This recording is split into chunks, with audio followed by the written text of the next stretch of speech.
बंदी छोड़ सतगुरु रामपाल जी परमेश्वर जी की जय हो।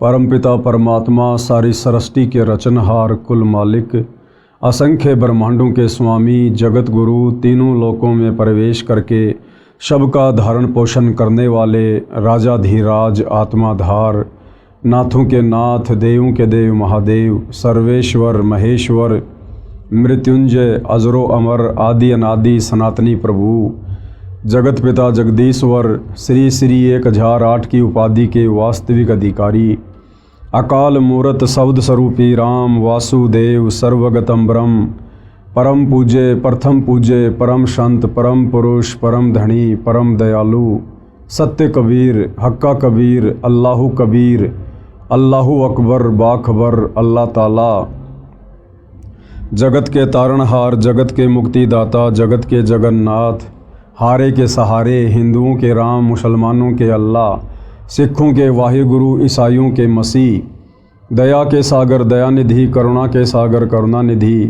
स्वयंभू परिभू संकट मोचन कष्टहरण मंगल करण दुख भंजन अविगत कबीर निर्विकार निर्विषम परमात्मा अलय अलेख सतगुरु आदि अनादि सतगुरु असली मर्यादा पुरुषोत्तम असली राम असली कृष्ण असली घनश्याम असली मुरारी राजाओं के राजा महाराजाओं के महाराजा शहंशाहों के शहंशाह सम्राटों के सम्राट भगवानों के भगवान अल्लाहों के अल्लाह प्रभुओं के प्रभु मसीहाओं के मसीह सच्चे वाहिगुरु बाबाओं के बाबा पीरों के पीर सेठों के सेठ जगत सेठ सावड़सा सेठ सर्वगुण संपन्न अनंत कोटि कलाओं के स्वामी अनंत कोटि ब्रह्मांडों के नायक योगियों में महायोगी ध्यानियों में महाध्यानी सिद्धों में परम सिद्ध ज्ञानियों में तत्वज्ञानी ब्रह्म ज्ञानी महाज्ञानी परम ज्ञानी सर्वश्रेष्ठ ज्ञानी विज्ञानी युवा कबीर समर्थ कबीर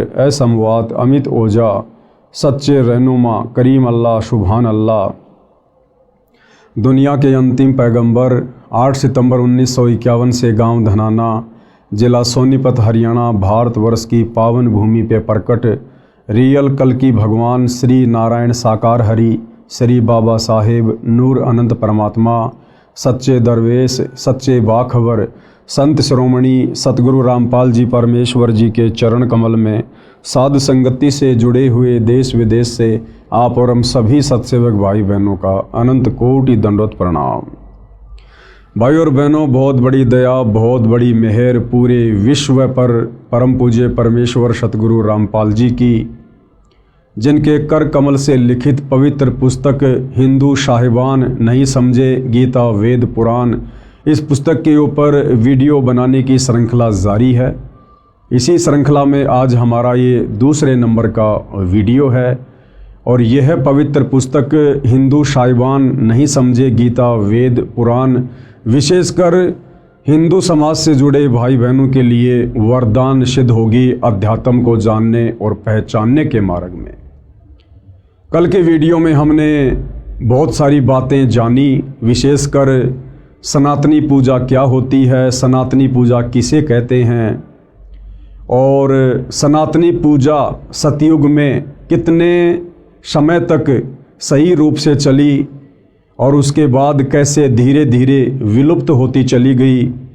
आगे चलकर वही सनातन धर्म अनेक पंथों में विभाजित हो गया, जातियों और संप्रदायों में विभाजित हो गया और वर्तमान समय में सनातनी पूजा पूरी तरह से लुप्त हो चुकी है और पुनः सनातनी पूजा का उत्थान करने के लिए सतलोक से चलकर स्वयं कबीर साहेब सतगुरु रामपाल जी के नाम से धरती पर प्रकट होकर उसी सनातनी पूजा को पुनः लागू कर रहे हैं और निसंदेह 2028 के बाद वह सनातनी पूजा आदि सनातनी पूजा पूरे विश्व में एक बार पुनः लागू होगी। इसके साथ साथ पूज्य गुरुदेव ने हमें बताया कि चारों वेदों में और गीता जी में भक्ति मार्ग का मोक्ष मार्ग का कंप्लीट ज्ञान नहीं है। उसके लिए हमने सूक्ष्म वेद को आधार बनाना पड़ेगा। सूक्ष्म वेद यानी कबीर परमात्मा स्वयं पृथ्वी पर चलकर संत रूप में जब ज्ञान देते हैं उस ज्ञान को लिपिबद्ध कर लिया जाता है, जिसको कबीर वाणी के नाम से भी जाना जाता है। तो 650 साल पहले कबीर परमात्मा सतलोक से चलकर बनारस के काशी शहर में प्रकट हुए थे। 120 वर्ष तक उन्होंने हम आत्माओं को ज्ञान दिया, तत्व ज्ञान दिया। आगे चलकर एक अच्छी आत्मा आदरणीय धर्मदास जी के माध्यम से उस ज्ञान को कबीर सागर नामक पुस्तक में लिपिबद्ध कर लिया गया, जिसको 5वां वेद सूक्ष्म वेद कहते हैं।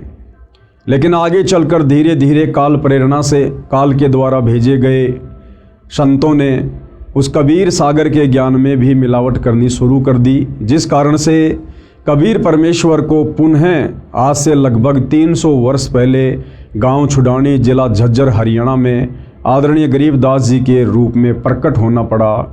एक सांसारिक जीवन उन्होंने जिया। हालांकि परमात्मा कभी किसी माँ के गर्भ से जन्म लेकर नहीं आता है, लेकिन समर्थ उसको कहते हैं जो कुछ भी लीला कर सकता है। तो हम जीव आत्माओं की चरम दृष्टि को धोखा देते हुए कबीर परमेश्वर स्वयं गरीबदास जी के रूप में प्रकट हुए।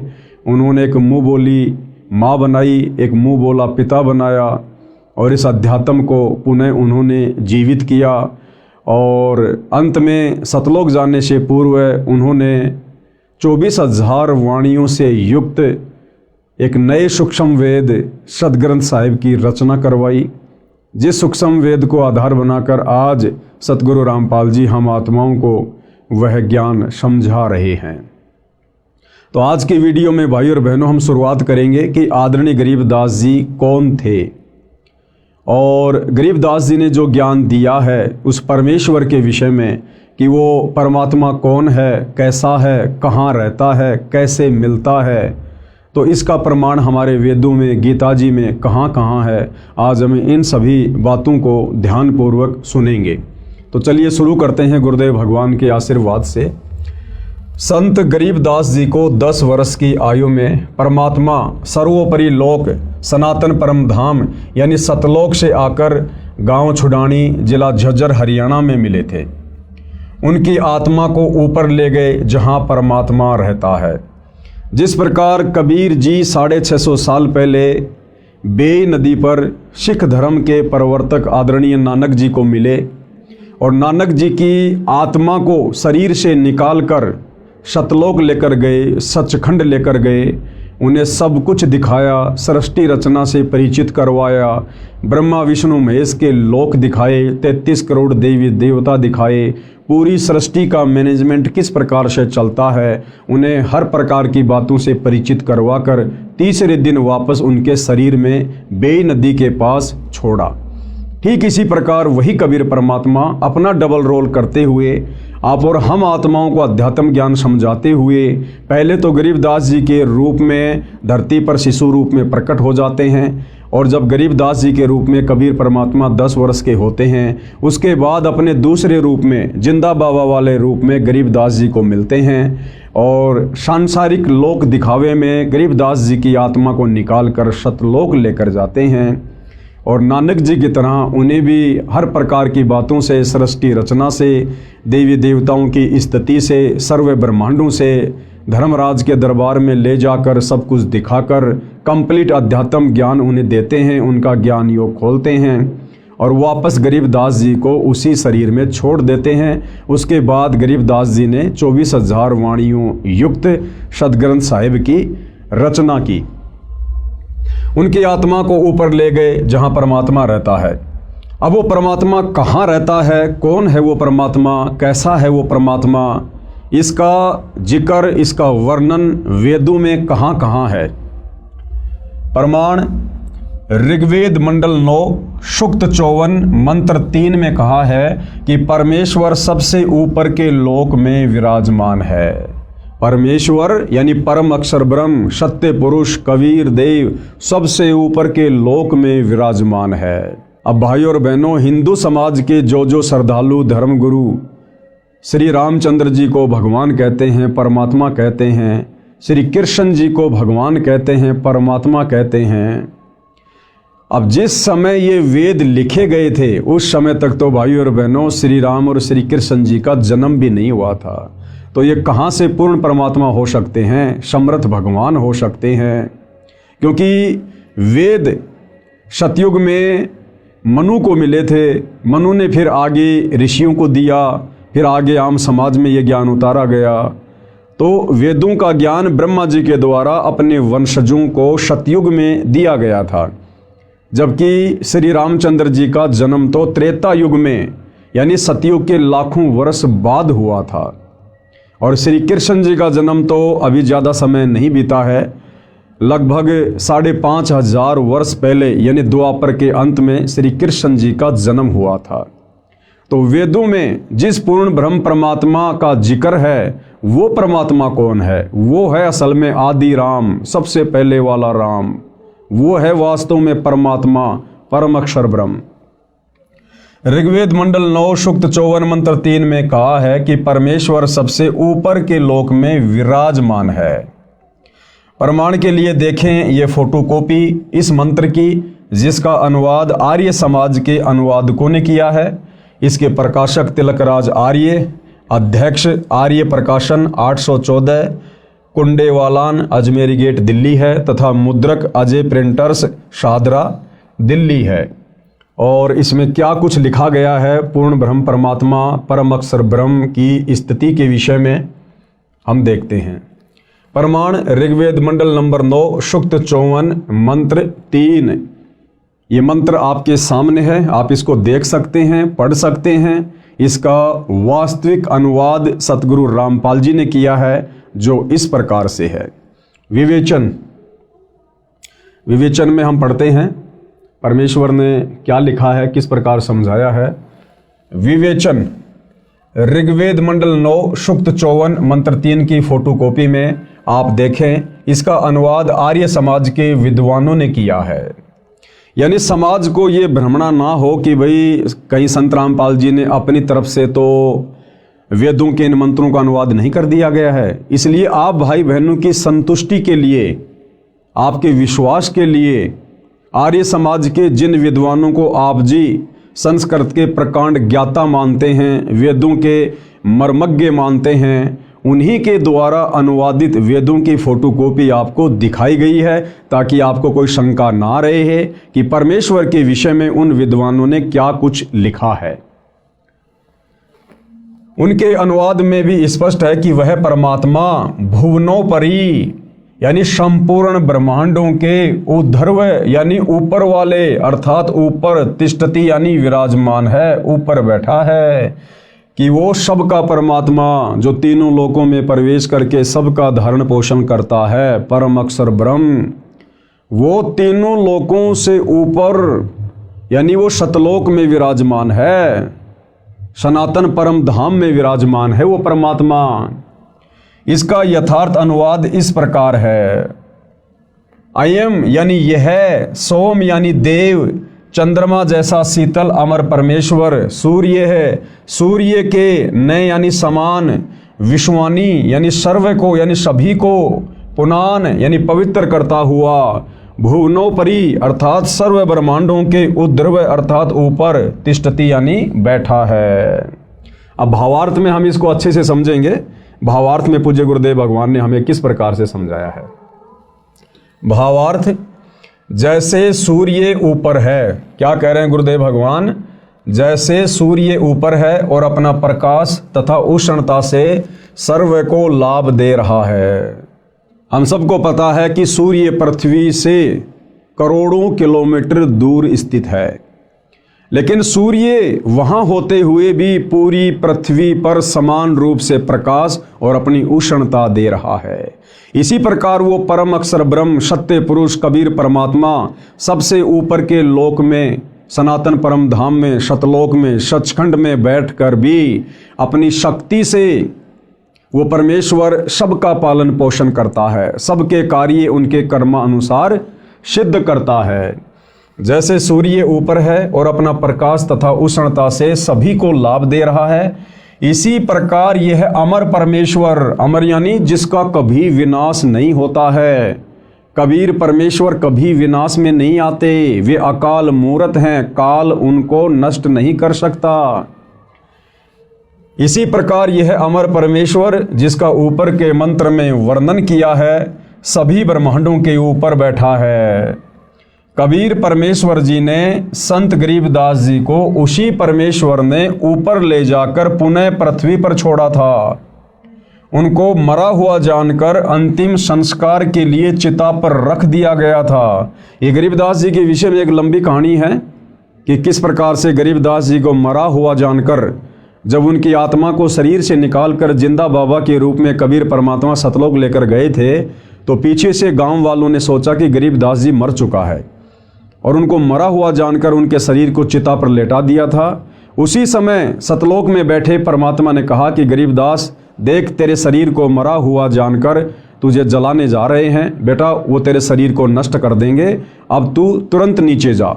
और कबीर परमात्मा ने सेकंडों में सतलोक से, जिस सतलोक की दूरी पाताल लोक से 16 शंख कोश है, एक सेकंड के अंदर कबीर परमेश्वर ने अपनी शक्ति से गरीबदास जी के शरीर में वापस आत्मा प्रवेश करवा दी। उनको मृतक जानकर अंतिम संस्कार के लिए चिता पर रख दिया था। अचानक जीवित हो गया। फिर 51 वर्ष जीवित रहे, कुल 61 वर्ष जीवित रहे। उनको परमात्मा ने संपूर्ण अध्यात्म ज्ञान यानी तत्व ज्ञान यानी सूक्ष्म वेद यानी 5वां वेद, जो ज्ञान देने के लिए परमात्मा सतलोक से आते हैं, जो मुक्ति का ज्ञान चारों वेदों में नहीं है, गीता जी में नहीं है, वो 5वां वेद सूक्ष्म वेद जिसको तत्व ज्ञान कहते हैं, वो सारा का सारा ज्ञान परमात्मा ने आदरणीय गरीबदास जी के हृदय में प्रवेश कर दिया था और उनका ज्ञान योग खोल दिया था। उनका ज्ञान योग खोल दिया। उसके पश्चात संत गरीबदास जी ने बताया कि कुल का मालिक एक है। भाइयों और बहनों, जिस प्रकार से परमात्मा ने वेद व्यास जी का ज्ञान योग खोल दिया था और वेद व्यास जी ने पहले के युगों में घटित घटनाओं का चित्रण ज्यों का त्यों 18 पुराणों में, गीता जी में, वेदों में और बहुत सारे ग्रंथ लिखकर उन्होंने किया, इसी प्रकार पूर्ण ब्रह्म परमात्मा अक्षर पुरुष कबीर देव ने आदरणीय गरीबदास जी का भी ज्ञान योग खोल दिया था। और आदरणीय गरीबदास जी आज से पहले का और आगे होने वाली घटनाओं का सब कुछ वो जान सकते थे और देख सकते थे। संत गरीबदास जी ने बताया कि कुल का मालिक एक है, क्योंकि गरीबदास जी भाइयों और बहनों कबीर परमात्मा के साथ जाकर पूरी सृष्टि के ज्ञान से परिचित हो चुके थे। सतलोक जाने के बाद परमात्मा ने उनको नीचे ब्रह्मा जी का लोक दिखाया, विष्णु जी का लोक दिखाया, क्योंकि सतलोक जाने के बाद आत्मा की हृदय वाली आंखें खुल जाती है, दिव्य दृष्टि खुल जाती है। सतलोक में बैठे बैठे ये जीव यहाँ का सब कुछ बिल्कुल स्पष्ट रूप से देख सकते हैं, जिस प्रकार हम दूरबीन से बहुत दूर की वस्तु भी साफ साफ देख सकते हैं। तो सतलोक में बैठे बैठे गरीबदास जी ने नीचे के सारे ब्रह्मांडों को देखा, ब्रह्मा विष्णु महेश के लोक को देखा, दुर्गा के लोक के देखा, काल का 21वां ब्रह्मांड देखा जहाँ पर वो बैठा हुआ रहता है और जीव आत्माओं को तपस्या पर भून भून के खाता है। ये सारा ज्ञान आदरणीय गरीबदास जी को कबीर परमेश्वर ने दिया। उस आधार से गरीबदास जी कह रहे हैं। उसके पश्चात संत गरीबदास जी ने बताया कि कुल का मालिक एक है, यानी सबसे सर्वोपरि परमात्मा एक ही है, सबसे सर्वशक्तिमान परमात्मा एक ही है, पूरी सृष्टि का धारण पोषण करने वाला, सभी जीवात्माओं को अपनी शक्ति से चलाने वाला, सारे ब्रह्मांडों का संचालन करने वाला वो परमात्मा केवल एक ही है, कबीर परमात्मा, परम अक्षर ब्रह्म, सत्य पुरुष। वह परम अक्षर ब्रह्म यानी सत्य पुरुष है। विश्व के सब प्राणी उसी के बच्चे हैं, यानी ब्रह्मा विष्णु महेश, 33 करोड़ देवी देवता, दुर्गा, काल, महाकाल, जितने भी जीव हैं, प्राणी हैं इस सृष्टि में, हम सब उस कबीर परमेश्वर की वचन शक्ति से उत्पन्न उनके बच्चे हैं, हम उनकी संतान हैं। और असल में परमात्मा कहलाने के लायक केवल वे अकेले ही हैं। विश्व के सब प्राणी उसी के बच्चे हैं। वर्तमान के धर्म गुरुओं ने धर्म की दीवारें भ्रम के कारण खड़ी कर दी हैं। वर्तमान के धर्म गुरुओं ने धर्म की दीवारें नादानी में, तत्व ज्ञान के अभाव में, सच्चे सतगुरु की शरण के अभाव में खड़ी कर दी हैं। क्योंकि हमारे धर्म गुरुओं को, वो चाहे आदि शंकराचार्य जी रहे हों, चाहे वर्तमान के चारों शंकराचार्य हों, चाहे इनसे पहले वाले शंकराचार्य हों, या अन्य जितने भी संत महात्मा मंडलेश्वर हैं, इन्होंने संस्कृत का ज्ञान तो ग्रहण कर लिया, लेकिन एक संस्कृत भाषा को पढ़ने से, लिखने से, उसका ज्ञान हो जाने से वेदों का ज्ञान समझ में आ जाएगा, वो संकेत समझ में आ जाएंगे, ये जरूरी नहीं होता है। तो हमारे आचार्यों को, शंकराचार्यों को, धर्म गुरुओं को, इनको संस्कृत भाषा का तो ज्ञान था, लेकिन संस्कृत भाषा में वेदों के श्लोक हमें भक्ति मार्ग के विषय में क्या समझाना चाहते हैं, ये हमारे धर्मगुरु नहीं समझ पाए। और जितना उन्होंने समझा अपनी बुद्धि अनुसार, उस प्रकार से उल्टा सीधा ज्ञान उन्होंने समाज में पेश कर दिया, जिस कारण से सनातन धर्म के टुकड़े होते चले गए। सनातन धर्म से फिर मुसलमान धर्म निकला, हिंदू धर्म निकला, ईसाई धर्म निकला, जैन धर्म निकला, नया सिख धर्म बन गया, बहुत सारे संप्रदाय और जातियां बनती चली गई, सिर्फ और सिर्फ तत्व ज्ञान के अभाव में, इन सदग्रंथों को ना समझ पाने के कारण हमारे धर्मगुरुओं ने धीरे धीरे समाज को अनेक संप्रदायों में बांट दिया। अन्यथा आदरणीय गरीबदास जी कह रहे हैं, गरीब वही मोहम्मद वही महादेव, वही आदम वही ब्रह्मा, गरीबदास दूसरा कोई नहीं, देख आपने घर माँ। क्या कह रहे हैं गरीबदास जी? हम सभी आत्माओं को समझाते हुए, जो आपस में धर्मों में बढ़ चुके हैं, कोई हिंदू बन गया, कोई मुसलमान बन गया, कोई सिख बन गया, कोई ईसाई बन गया।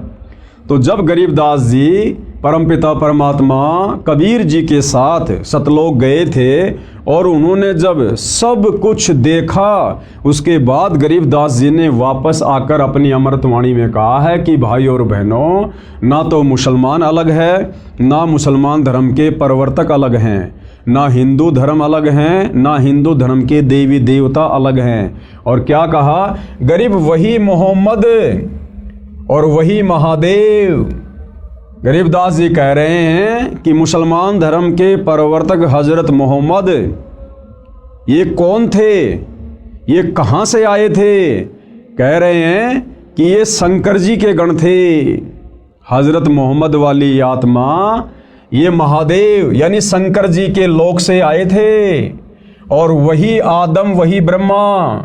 और मुसलमान धर्म जिसे इंसानों का बाप कहते हैं, बाबा आदम, गरीबदास जी कह रहे हैं कि वो बाबा आदम वो ब्रह्मा जी के लोक से आए थे। वो ब्रह्मा जी के लोक में वो एक गण थे और ब्रह्मा जी ने उनको नीचे भेजा था।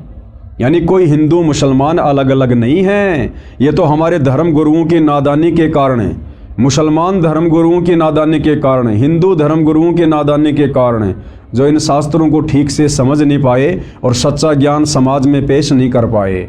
फिर हम लोगों ने अपने आप को भिन्न भिन्न समझ लिया।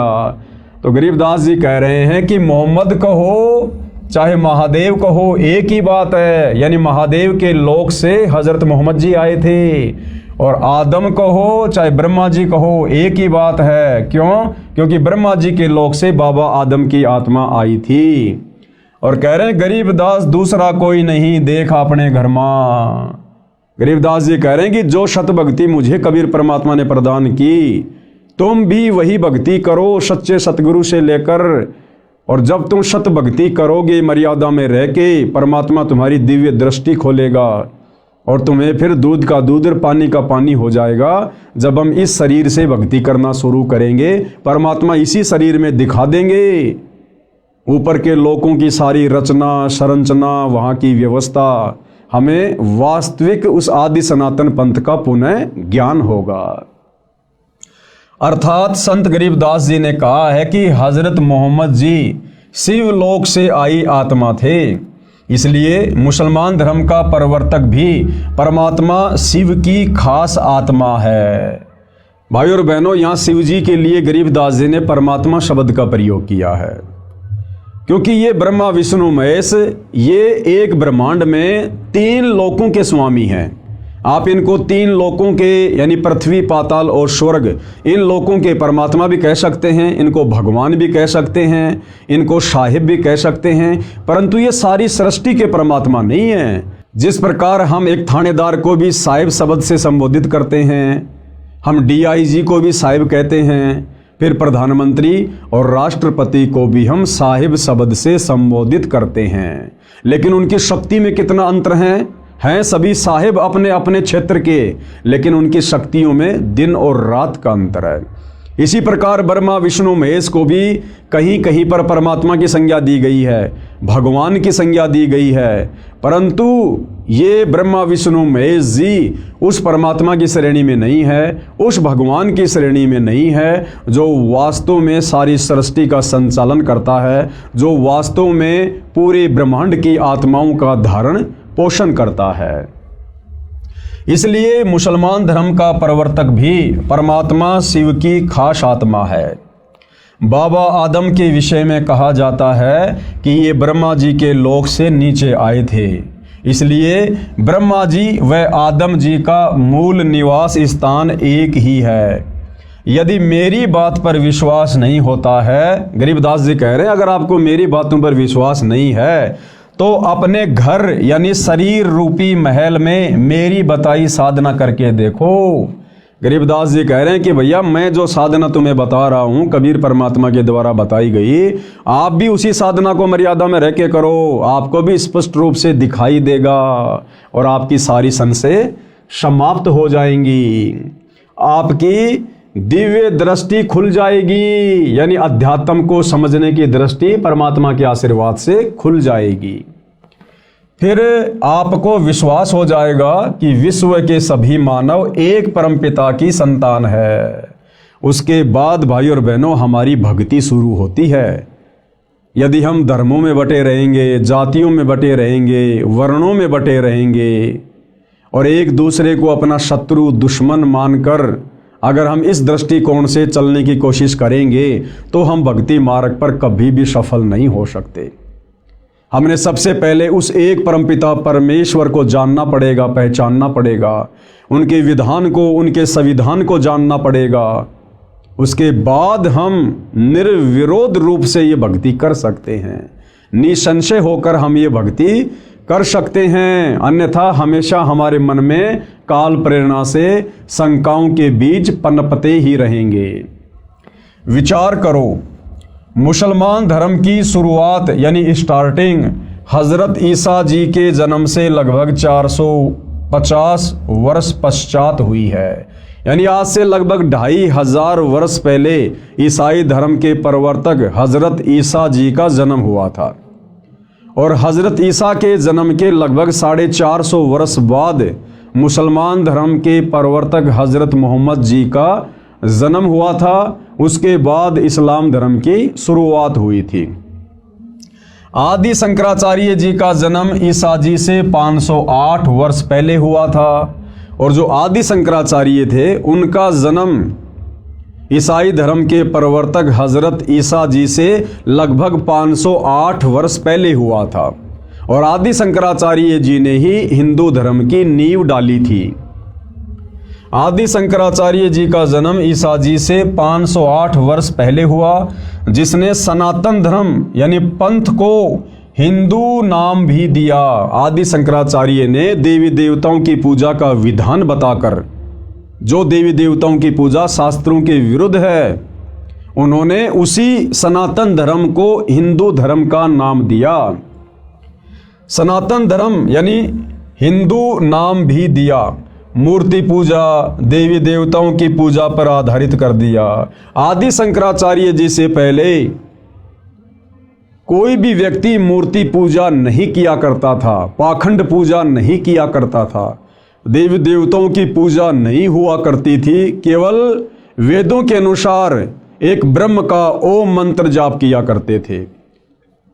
लेकिन आदि शंकराचार्य जी ने सनातन धर्म यानी उस पंथ को फिर हिंदू नाम भी दिया और मूर्ति पूजा, देवी देवताओं की पूजा पर समाज को आधारित कर दिया।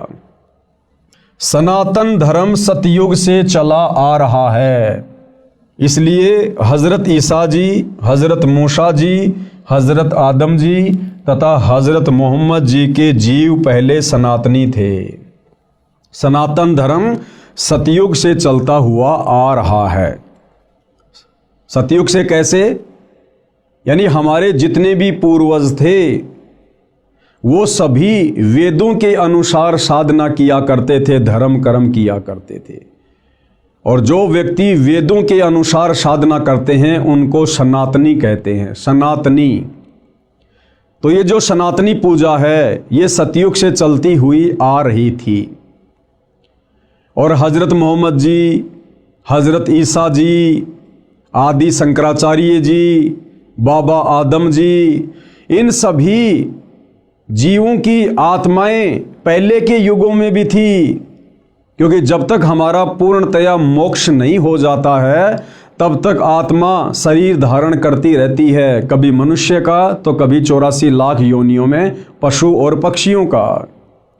तो गुरुदेव भगवान कहना ये चाह रहे हैं कि नादान आत्माओं, ये सनातनी पूजा, ये सनातन धर्म सतयुग से चलता हुआ आ रहा है।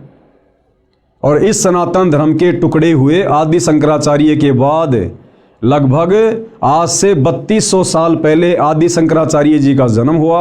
उसके बाद हिंदू धर्म बना, उसके बाद ईसाई धर्म बना, उसके बाद मुसलमान धर्म बना, उसके बाद जैन और सिख धर्म बना। लेकिन आज से 3200 साल पहले यदि हम नज़र डालें तो केवल सनातनी पूजा हुआ करती थी, वेदों के अनुसार साधना हुआ करती थी। और 3200 साल पहले ना कोई हिंदू धर्म था, ना कोई मुसलमान धर्म था, ना कोई सिख था, ना कोई ईसाई था, ना कोई जैनी, ना कोई यहूदी, ना कोई मंगोली। तो विचार करने की बात यह है कि जो लोग ईसा को अपना इष्ट मानते हैं, अपना रब्बी मानते हैं, अपना गुरु मानते हैं और ईसा मसीह के पद चिन्हों पर चल रहे हैं, उन लोगों को विचार करना चाहिए कि आज से 3200 साल पहले, यानी ईसा जी के जन्म से 508 वर्ष पहले, भाई ईसाई धर्म का कहीं कोई नामो निशान भी नहीं था। और ईसा जी के उससे पहले भी मनुष्य जन्म होते हुए आ रहे हैं सतयुग से। तो आज से पहले ईसा जी कौन थे? सनातनी थे। इसी प्रकार मुसलमान धर्म के लोग हजरत मोहम्मद जी को अपने धर्म का प्रवर्तक मानते हैं। तो मुसलमान धर्म के व्यक्तियों को विचार करना चाहिए कि मुसलमान धर्म की शुरुआत तो लगभग 1400-1500 वर्ष पहले हुई है। और उससे पहले जो भी व्यक्ति थे, जो भी हमारे पूर्वज थे या मुसलमानों के पूर्वज थे, वो सभी सनातनी थे, वेदों के अनुसार साधना किया करते थे। 3200 साल पहले कोई मुसलमान धर्म नहीं था। तो सबको विचार करना चाहिए कि हम सब एक परमपिता परमात्मा के बच्चे हैं। हम सबका एक ही धर्म है, मानव धर्म, जिसके अंदर इंसानियत है, मानवता है, वो व्यक्ति धार्मिक है। और हमारी कोई जाति नहीं है, हम सब जीव हैं, जीव। कल को शरीर छूटने के बाद अगर भक्ति सही नहीं बनी तो 84 लाख योनियों में जाकर अन्य प्राणियों के शरीर धारण करेंगे। फिर 84 लाख योनियों का चक्कर काटने के बाद एक मनुष्य जन्म मिलेगा। और वो मनुष्य जन्म ना जाने फिर किस धर्म में मिल जाए, किस जाति में मिल जाए। जरूरी नहीं है कि मुसलमान धर्म का व्यक्ति मुसलमान धर्म में जन्म लेगा, हिंदू धर्म का व्यक्ति हिंदू धर्म में ही जन्म लेगा। क्योंकि वर्तमान में हम जितने भी व्यक्ति आपस में धर्मों में बटे हुए हैं, हिंदू, मुसलमान, सिख, ईसाई, आज से 3200 वर्ष पहले हमारे पूर्वज सनातनी थे, सभी वेदों के अनुसार साधना किया करते थे। हम सब के संस्कार आपस में रले मिले हैं। तो भाइयों और बहनों, हमने इस सत्य आध्यात्मिक ज्ञान को समझकर, पहचान कर, इतिहास में नज़र डालकर, उसके बाद आप और हमने सतगुरु रामपाल जी से सत उपदेश लेकर ये सत भक्ति शुरू करनी चाहिए। जिस सत भक्ति के करने से हमारी आत्मा का कल्याण होगा। फिर हमने ना कभी हिंदू बनना, ना मुसलमान बनना, ना सिख बनना, ना ईसाई बनना, ना इस गंदे लोक में जन्म मरण के चक्कर में पड़े रहना, ना हमने गधे कुत्ते सूअर की योनियों में जाना, ना हमने नरक भोगना। हम उस परम अक्षर ब्रह्म सत्य पुरुष कबीर देव के साथ में, जिस कबीर देव ने आदरणीय गरीबदास जी को ले जाकर अपना सनातन परम धाम सतलोक दिखाया, जिस परम अक्षर ब्रह्म कबीर देव ने बेई नदी से आदरणीय नानक जी की आत्मा को शरीर से निकालकर सचखंड ले जाकर सर्व ज्ञान कराया, सारे लोक दिखाए, वहाँ के सुख दिखाए, वहाँ के ठाट बाट दिखाए, सतलोक में रहने वाली आत्माओं से मिलाया, उनके कितने सुंदर शरीर हैं, कैसा उनका परिवार है, कितने वहाँ पर ठाट बाट है। उसके बाद नानक जी ने नीचे आकर बखूबी उसका वर्णन किया और गरीबदास जी ने भी किया। तो इस प्रकार से भाइयों और बहनों, वर्तमान में हमने पुनः सनातन की ओर चलना होगा, हमने उसी सनातनी पूजा को अपनाना होगा और तभी आप और हमारा मोक्ष संभव है। अन्यथा खाली जुबान से सनातन की बात करने वाले वर्तमान के साधु संत महात्मा, इनको भाई और बहनों सनातन के सह का भी ज्ञान नहीं है। तो क्या कह रहे हैं गुरुदेव भगवान? इसलिए विश्व के सब प्राणी एक परमात्मा के बच्चे हैं, कबीर परमात्मा के बच्चे हैं, उस परम अक्षर ब्रह्म के बच्चे हैं, सत्य पुरुष के बच्चे हैं। हम जितनी भी आत्माएं हैं, ब्रह्मा विष्णु महेश से लेकर गधे कुत्ते सूअर, हम इंसान, हम सब उसी एक परमपिता परमेश्वर के बच्चे हैं। आगे पूज्य गुरुदेव भगवान क्या कह रहे हैं अपने विषय में जानकारी देते हुए? मेरा यानी रामपाल दास का विचार यह है कि जीव हमारी जाति है, मानव धर्म हमारा, हिंदू मुस्लिम सिख ईसाई धर्म नहीं कोई न्यारा। गुरुदेव भगवान क्या कह रहे हैं कि जीव हमारी जाति हैं, कि भाई हम सब जीव हैं। आज भले कोई प्रधानमंत्री बना है, कोई राष्ट्रपति बन के बैठा है, या ऊपर के लोकों में देवी देवता बन के बैठे हैं, ब्रह्मा विष्णु महेश की पोस्ट पर बैठे हैं, हम सब जीव हैं। जब कल को ब्रह्मा विष्णु महेश का समय पूरा होगा, जब उनकी वो गद्दी छीन ली जाएगी काल के द्वारा, फिर उनको नीचे के लोकों में पटका जाएगा, वो भी आप और हमारी तरह साधारण से मनुष्य का जीवन जिएंगे। और यदि उस मनुष्य जीवन में उनको सच्चा सतगुरु नहीं मिला, तो फिर से उन्हीं ब्रह्मा विष्णु महेश जी की आत्माओं को 84 लाख योनियों में गधे कुत्ते के शरीरों में कष्ट भोगना पड़ेगा। तो कहने का मतलब है हम सब जीव हैं, जीव। परमात्मा केवल एक ही है सृष्टि में, कबीर देव परम अक्षर ब्रह्म। तो परम पूज्य गुरुदेव सतगुरु रामपाल जी का यह नारा है कि जीव हमारी जाति है, यानी हमने इस प्रकार से अपने अभिमान अहंकार को त्याग देना चाहिए कि भाई हमारी कोई औकात नहीं है। आज यहाँ भले कोई 5 साल के लिए 10 साल के लिए प्रधानमंत्री बन के बैठा है, उसकी तूती बोल रही है, उसकी महिमा बोल रही है, उसके हाथों में सारी पावर है, शक्ति है, लेकिन कब तक? जिस दिन उसको प्रधानमंत्री के पद से हटा दिया जाएगा, वो शक्ति उसके हाथों में नहीं रहेगी। और जिस दिन उसका शरीर छूट जाएगा, उसकी मृत्यु हो जाएगी, फिर यम के दूत उसकी गर्दन पकड़ कर लेके जाएंगे, यदि उस प्रधानमंत्री ने सच्चा सतगुरु बनाकर सत भक्ति नहीं की तो। और फिर वो जीव संज्ञा में आ जाएगा, फिर उसको नरक भी भोगना पड़ेगा, उसको 84 लाख योनियों में पशु पक्षियों के जन्म भी भोगने पड़ेंगे। इसलिए गुरुदेव कहते हैं कि जीव ने कभी भी अभिमान नहीं करना चाहिए। जीव हमारी जाति है और मानव धर्म हमारा, और जिसके अंदर नेक नीति है, मानवता है, इंसानियत है, दया धर्म है, कहते हैं यही सबसे बड़ा धर्म है। ये हिंदू मुस्लिम सिख ईसाई ये कोई धर्म नहीं है, ये तो हमारे धार्मिक गुरुओं की नादानी के कारण आपस में समाज बटा हुआ है और हमने एक दूसरे को अपना शत्रु मान लिया है। हिंदू मुस्लिम सिख ईसाई धर्म नहीं कोई न्यारा। अध्यात्म ज्ञान विज्ञान से सिद्ध करता हूं कि विश्व के प्राणी एक परमात्मा के बच्चे हैं, जो उस अपने पिता के पास जाने के लिए इच्छुक हैं। देखो भाई और बहनों, चाहे सतयुग में कोई भक्ति कर रहा था, तप कर रहा था, साधना कर रहा था, चाहे त्रेता में, चाहे द्वापर में, चाहे कलयुग के वर्तमान समय में, हर प्राणी इसी चाहत में भक्ति करता है कि मेरे को सदा के लिए सुख हो जाए। भाई और बहनों, हम देखते हैं बहुत सारी सीरियल में, बहुत सारी धार्मिक पुस्तकों में कि भाई हिरण्यकश्यप ने ब्रह्मा जी की साधना की, भस्मासुर ने शंकर जी की साधना की, विश्वामित्र जी ने साधना की, अन्य बड़े बड़े तपस्वियों ने साधना की, और उन्होंने ब्रह्मा जी को प्रसन्न किया, किसी ने विष्णु जी को, किसी ने शंकर जी को, किसी ने माता जी को। और जब वो देव उनके सामने उपस्थित होते थे, प्रकट होते थे उनकी साधना के प्रतिफल में विवश होकर उनको वरदान देने के लिए, तो भाई और बहनों आप ध्यान दीजिएगा, जब वो कहते थे कि मांगो वत्स तुम्हें क्या चाहिए, तुम्हारी साधना से मैं अति प्रसन्न हूँ, तो सबसे पहले वो यही मांगा करते थे कि हे भगवान मुझे वरदान दीजिए कि मैं अमर हो जाऊं, मैं किसी के भी मरने में ना आऊं, मुझे मारने में कोई भी सक्षम ना हो, मुझे फला फला राज्य अखंड प्राप्त हो जाए। तो वो ब्रह्मा विष्णु महेश यही कहा करते थे कि भाई ये हम नहीं कर सकते। इस सृष्टि में ना कोई अमर है, ना कोई अमर था, ना कोई अमर रहेगा। कौन सी सृष्टि में? काल के 21 ब्रह्मांड वाली सृष्टि में। फिर वो दूसरा वरदान मांगा करते थे कि ठीक है, मैं दिन में मरूं ना रात में मरूं, सुबह मरूं ना शाम में मरूं। इस प्रकार अपनी कल्पनाओं के आधार से वरदान वगैरह मांग लिया करते थे। और हम सबको पता है भाई और बहनों, अंत में उस हिरण्यकश्यप का अंत भगवान ने नरसिंह रूप धारण करके किया।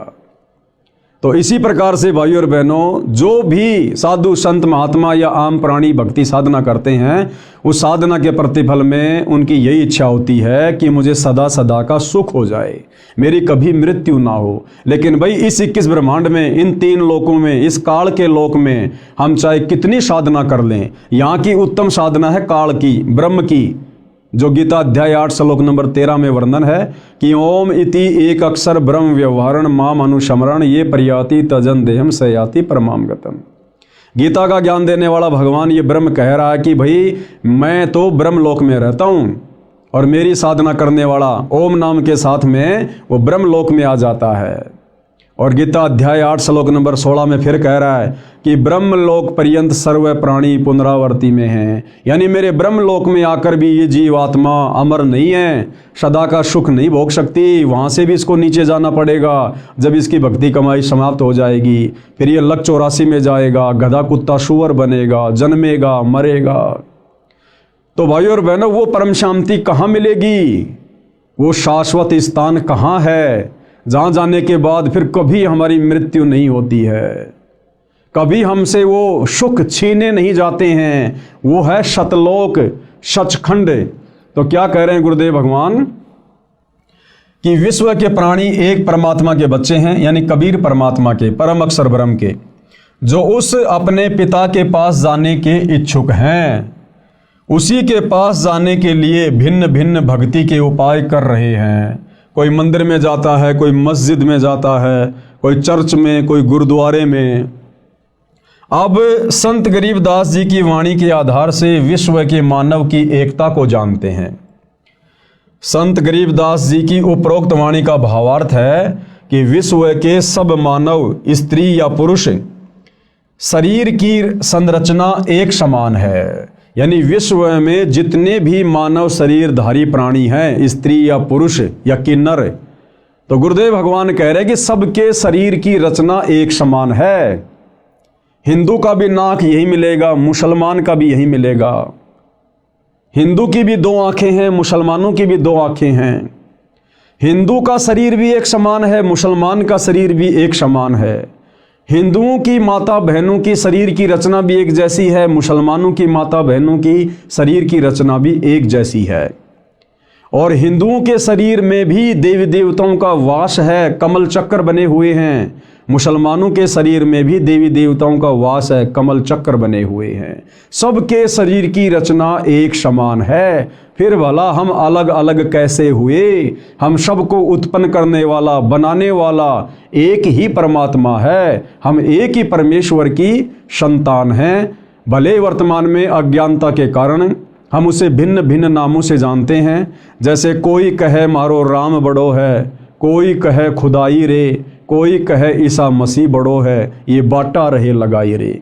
मुसलमान कहते हैं हमारा अल्लाह बड़ा है, हिंदू कहते हैं हमारा राम बड़ा है, ईसाई कहते हैं हमारा ईसा मसीह बड़ा है।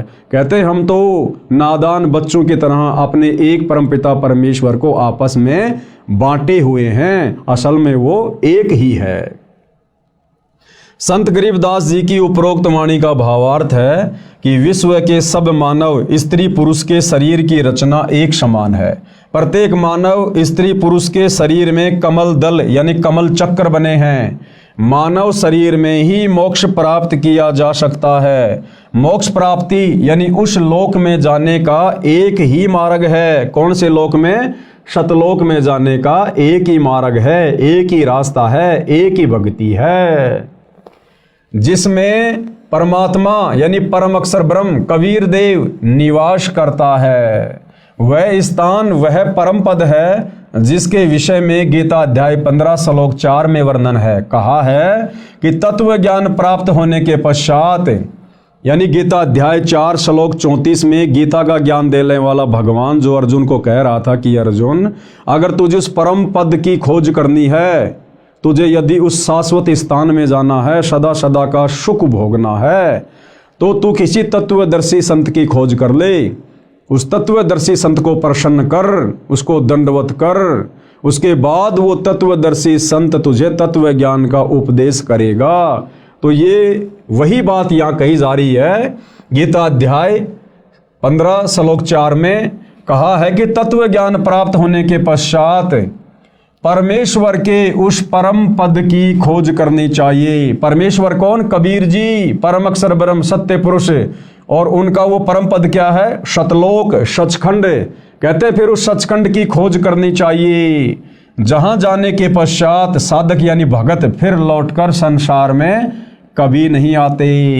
यानी उस तत्वदर्शी संत के बताए अनुसार साधना करके ये प्राणी फिर वापस जन्म मरण में इस लोक में नहीं रहता है, गधा कुत्ता सुअर नहीं बनता है, दुख नहीं भोगेगा सदा सदा के लिए। जैसे आदरणीय नानक जी सतलोक को देख कर आए थे, आदरणीय गरीबदास जी देख कर आए थे, और भी बहुत सारे महापुरुष देख कर आए थे, और उन्होंने वहाँ का बखूबी वर्णन किया।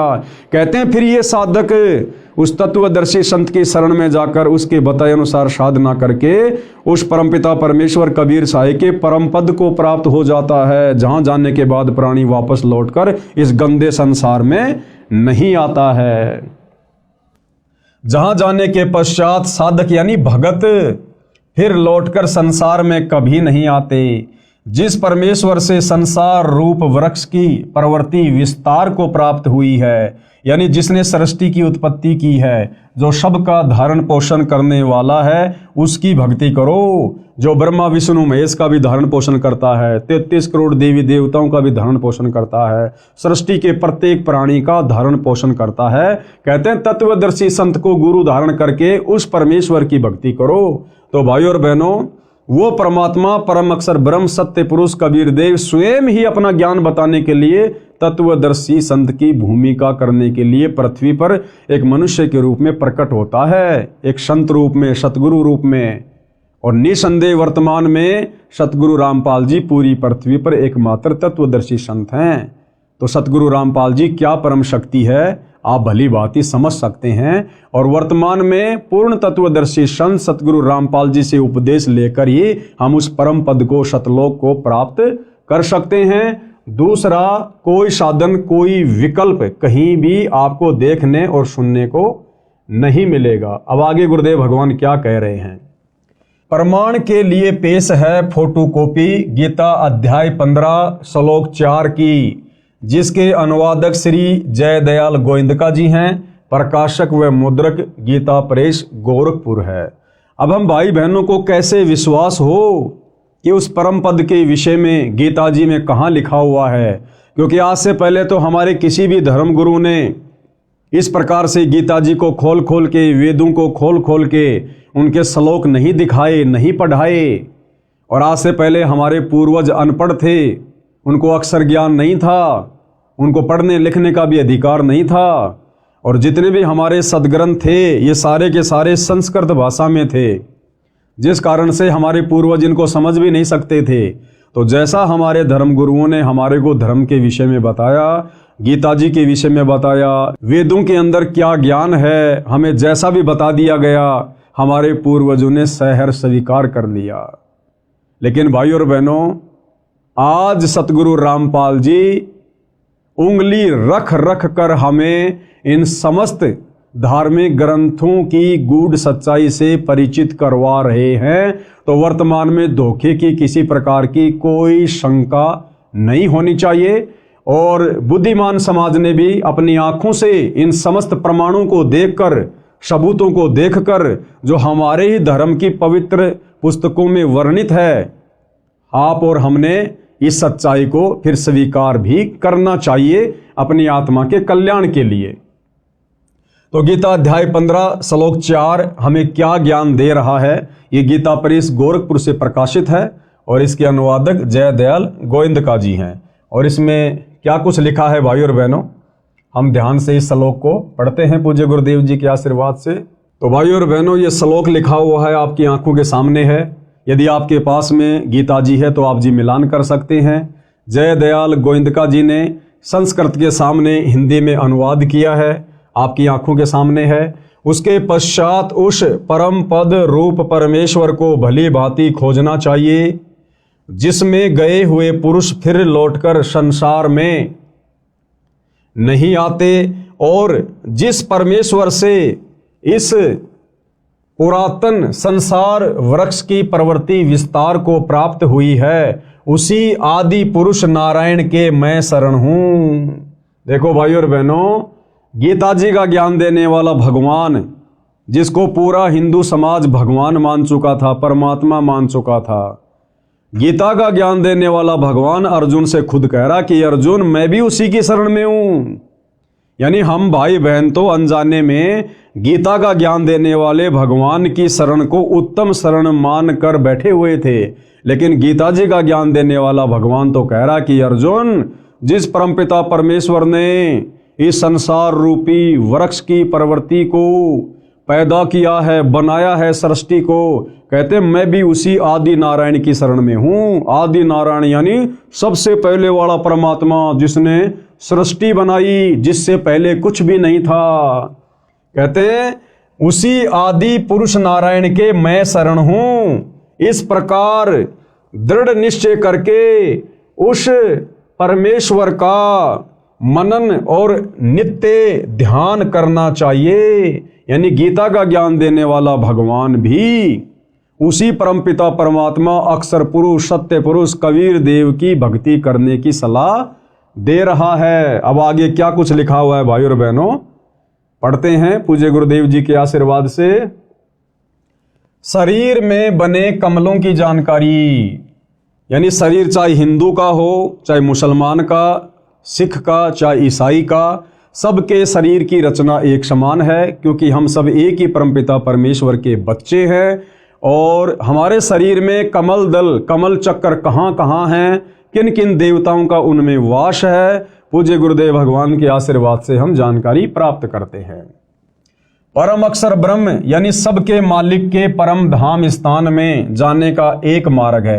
यानी सतलोक में जाने का केवल एक ही भक्ति मार्ग है, जो उस तत्वदर्शी संत के पास है। और वो तत्वदर्शी संत वर्तमान में धरती पर सतगुरु रामपाल जी हैं, जो मानव शरीर में बने कमल चक्रों से होकर गुजरता है, अन्य कोई मार्ग नहीं है। यानी सतगुरु रामपाल जी इस पूरे विश्व में एकमात्र हमें वो सत भक्ति प्रदान करने के लिए आए हैं, जिससे हमारे शरीर में बने कमल चक्र खुलेंगे, और इनके खुलने के बाद ही हमारी आत्मा अंतिम समय में जब शरीर छोड़ेगी तो उन्हीं कमल चक्रों में से होकर त्रिकुटी पर जाएगी, उस परम अक्षर ब्रह्म के परम धाम को जाएगी, सतलोक को जाएगी। दूसरा कोई मार्ग नहीं है, अन्य कोई मार्ग नहीं है। ये कमल चक्कर मानव शरीर में रीढ़ की हड्डी के साथ साथ अंदर की ओर स्थान स्थान पर बने हैं, जिनकी स्थिति समझने के लिए कृपया मानव चित्र को देखिएगा।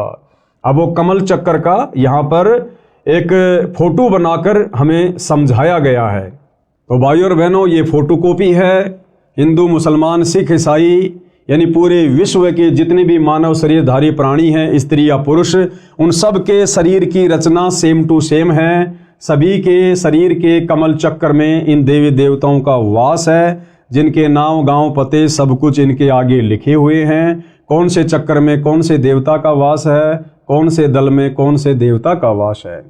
शरीर पिंड में बने कमल चक्रों के चित्र। अब हम इसको आगे पढ़ते हैं। आप देख रहे हैं यह चित्र, इसमें प्रत्येक कमल की स्थिति स्पष्ट की है।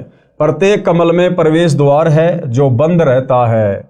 ये कमल चक्कर केवल सतगुरु रामपाल जी की सत भक्ति करने वाले भक्तों के ही खुलते हैं। अन्य किसी भी विधि से, किसी भी भक्ति से आप चाहे लाख वर्ष मनमुखी जाप कर लो, राधे राधे श्याम का जाप कर लो, ओम नमो भागवते वासुदेवाय का जाप कर लो, कावड़ ले आओ, पैदल यात्रा कर लो, हिमालय की गुफाओं में चले जाओ, किसी भी यत्न और प्रयत्न से मानव शरीर में बने कमल चक्र नहीं खुलते, जिन कमल चक्रों से अंत में हमारी आत्मा उस परम धाम को जाती है। इस प्रकार की स्थिति प्रत्येक मानव स्त्री पुरुष के शरीर में है। सब कमल चक्र बंकनाल एक टेढ़ी मेढ़ी नाड़ी से जुड़े हैं। वह पाइप यानी नलकी की तरह हैं, जिसको बंकनाल कहा जाता है। उसमें कमलों के द्वारों से अन्य कोई प्रवेश द्वार नहीं है। जीवात्मा हृदय कमल में रहता है। जो सत्य भक्ति करता है वह परायण काल में यानी शरीर छोड़ने के बाद यानी संसार से जाने के समय हृदय कमल से मूल कमल में आता है, वहाँ से ऊपर को चलता है। उसकी सारे जीवन की भक्ति की शक्ति से सब कमल चक्कर खुले होते हैं। वह निर्बाध अपने इष्ट धाम में चला जाता है।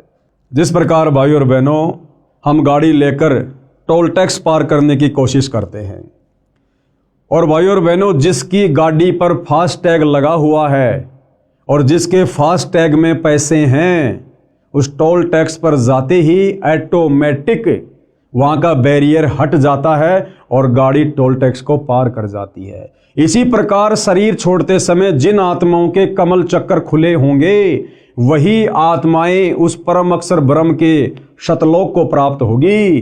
बाकी यही गधे कुत्ते सुअर बनते रहेंगे, नरक में स्वर्ग में धक्के खाते रहेंगे, 84 लाख योनियों में भटकते भरमते रहेंगे। तो ये कमल चक्कर खोलने की सतभक्ति वर्तमान में केवल सतगुरु रामपाल जी के पास है, केवल सतगुरु रामपाल जी के पास में। और आगे पूज्य गुरुदेव भगवान हमें क्या बता रहे हैं विशेष, जैसे टीवी यानी टेलीविजन में चैनल बने होते हैं, जो कार्यक्रम टीवी पर देखा जाता है वह वास्तव में कहीं अन्य स्थान पर हो रहा होता है। जिस प्रकार बहुत सारे भाई बहन क्रिकेट का मैच देखते हैं अपने घरों में बैठकर। भाई और बहनों क्रिकेट का मैच हो रहा है दुबई में और हिंदुस्तान वाले सेम टाइम अपने घर पर टीवी में देख रहे हैं। इसी प्रकार ये ब्रह्मा विष्णु महेश जी अपने अपने लोकों में ऊपर हैं, लेकिन उनकी शक्ति हमारे शरीर में बने इन कमल चक्रों में समाई रहती है। उनकी जो तरंगे हैं, उनकी जो वो गुण हैं, उनकी जो पावर है वो वहाँ से हमारे को प्रभावित करती रहती है। तो इसी प्रकार गुरुदेव भगवान ने हमें टीवी का उदाहरण देकर समझाना चाहा है। जैसे टीवी यानी टेलीविजन में चैनल बने होते हैं, जो कार्यक्रम टीवी पर देखा जाता है वह वास्तव में कहीं अन्य स्थान पर हो रहा होता है, वह चैनल पर दिखाई देता है। इसी प्रकार निम्न देव व परमात्मा अपने अपने लोकों में रहते हैं, यानी हमारे शरीर में बने हुए कमलों में जो देवी देवता विराजमान हैं वो वास्तव में अपने ऊपर के लोकों में हैं, अपने यथा स्थान पर हैं।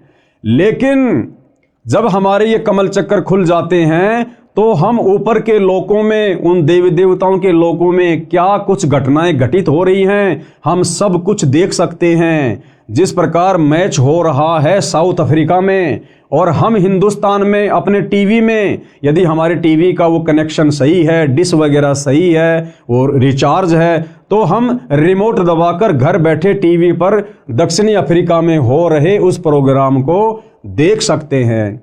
तो हमारे शरीर में जो कमल चक्र हैं और उनमें जिन जिन देवी देवताओं का वास है, यानी स्वाद चक्र में ब्रह्मा और शांतरी जी का वास है, और मूल कमल में श्री गणेश जी का वास है, और नाभि कमल में श्री विष्णु जी और लक्ष्मी जी का वास है, कंठ कमल में श्री दुर्गा जी का वास है, हृदय कमल में शंकर और पार्वती जी का वास है। और जब हमें सच्चे सतगुरु से, तत्वदर्शी संत से इन कमल चक्रों को खोलने की सतभक्ति प्राप्त हो जाती है तो भाई और बहनों हम खुली आंखों से सब कुछ वो नज़ारा देख सकते हैं।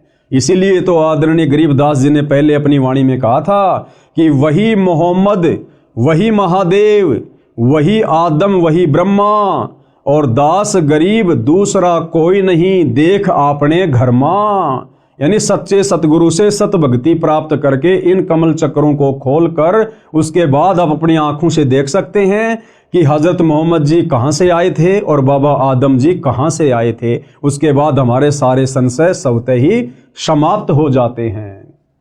जैसे टीवी यानी टेलीविजन में चैनल बने होते हैं, जो कार्यक्रम टीवी पर देखा जाता है वह वास्तव में कहीं अन्य स्थान पर हो रहा होता है।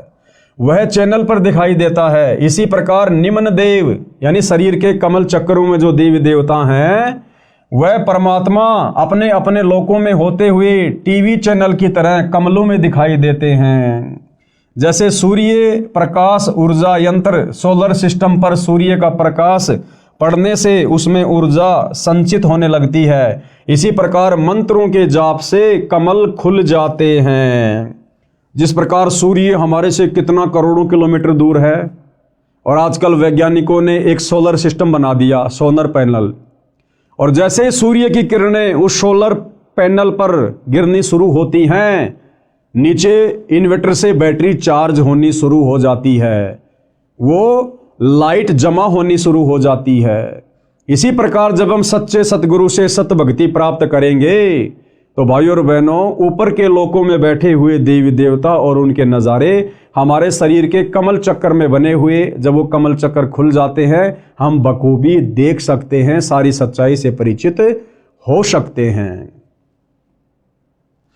जैसे सूर्य प्रकाश ऊर्जा यंत्र यानी सोलर सिस्टम पर सूर्य का प्रकाश पड़ने से उसमें ऊर्जा संचित होने लगती है, इसी प्रकार मंत्रों के जाप से कमल खुल जाते हैं। उससे पहले मुरझाए रहते हैं, यानी जब तक वो कमल चक्र नहीं खुलते हैं, हमें सत भक्ति नहीं मिलती है, तब तक वो मुरझाए रहते हैं। जिस प्रकार से फुटबॉल होती है और फुटबॉल के अंदर उसका एक वो ब्लेडर होता है, जब उसमें हवा नहीं होती है तो मुरझाया हुआ होता है, और जब उसमें पाइप लगाकर हवा भर दी जाती है तो वो बिल्कुल गोल मटोल हो जाती है और उसको जरा सी हाथ से मारते ही बहुत ऊपर तक जाती है।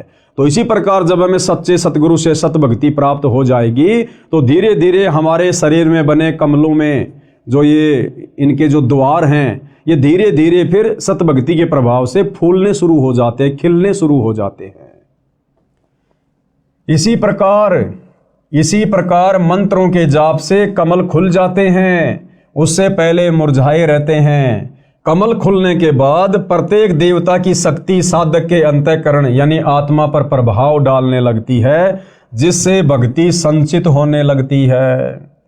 संत गरीबदास जी ने सूक्ष्म वेद में बताया है, उसमें कहा है कि तीनों देवता कमल बसें ब्रह्मा विष्णु महेश, प्रथम इनकी वंदना सुन सतगुरु उपदेश। यानी सबसे पहले जो सच्चा सतगुरु होता है वो इन्हीं कमल दलों में बैठे देवी देवताओं के सत मंत्र देता है, सत भक्ति देता है। जो तीनों लोकों के स्वामी हैं, ब्रह्मा विष्णु महेश है, साथ में गणेश जी हैं, दुर्गा जी हैं, सतगुरु रामपाल जी, सबसे पहले शरीर में बने कमल दल इनको खोलने के लिए इन्हीं देवी देवताओं की सत भक्ति वाले सत मंत्र देते हैं, जिनके प्रभाव से मात्र 4 महीने में हमारे कमल चक्रों के द्वार खुलने शुरू हो जाते हैं। ये कमल चक्र खिलने शुरू हो जाते हैं, दूसरा कोई तरीका धरती पर नहीं है। और कहते हैं उसके बाद फिर आगे सतगुरु के उपदेश सुनते रहना, सतगुरु के सत्संग सुनते रहना। उसके बाद फिर हमें पता चलेगा कि ब्रह्मा विष्णु महेश की भक्ति तो बहुत ही निम्न स्तर की है, ये तो शुरुआती भक्ति है, इसके ऊपर तो और बहुत सारी परम शक्तियां हैं। फिर आगे हमें सतगुरु रामपाल जी से उनके भी सत भक्ति मंत्र मिलेंगे, उनके द्वार खोलने के भी मंत्र मिलेंगे, और जब हमें सारी प्रोसीजर मिल जाएगी तब हम उस परमपिता परमेश्वर परम अक्षर ब्रह्म के परम धाम में जाएंगे, सतलोक में जाएंगे।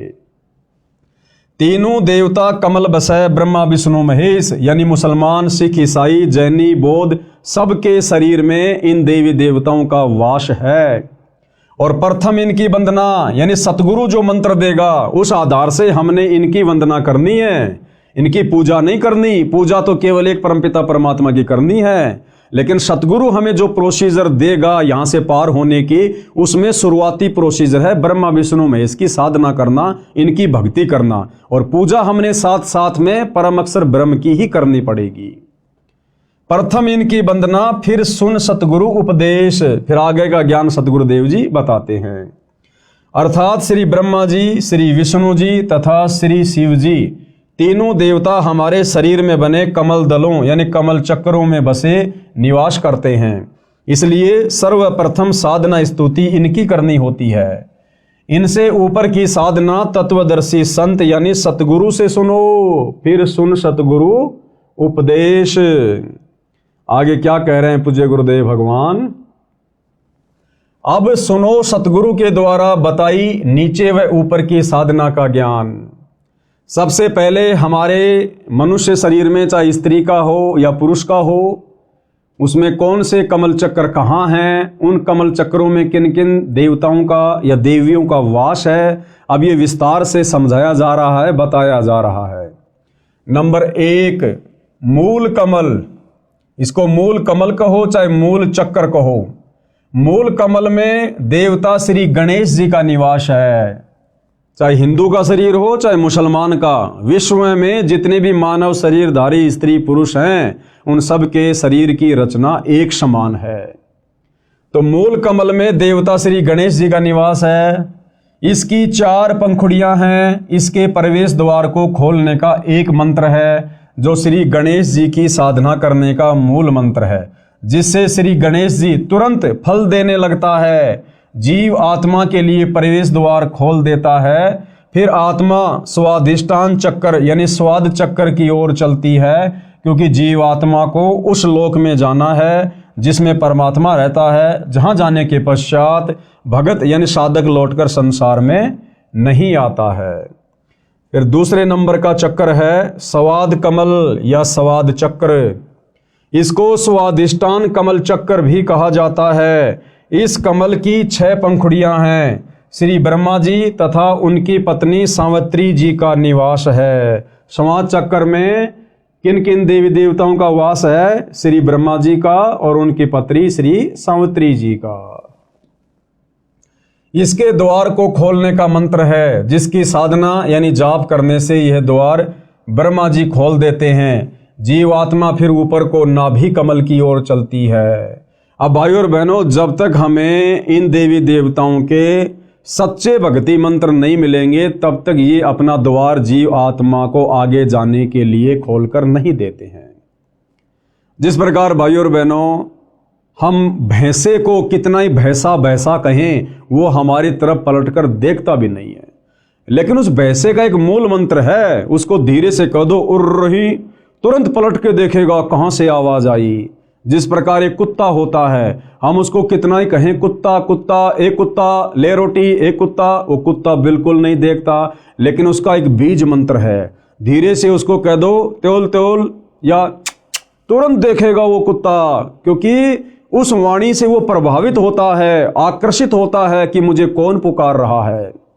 इसी प्रकार भाइयों और बहनों, वर्तमान में पूरा का पूरा हिंदू समाज, मुसलमान समाज, सिख और ईसाई समाज, इनके धर्मगुरुओं ने जैसे भी शास्त्र विरुद्ध साधना इन भाई बहनों को दी हुई है, इस साधना से हमारे शरीर में बने कमल चक्रों में इन देवी देवताओं के द्वार नहीं खुल सकते।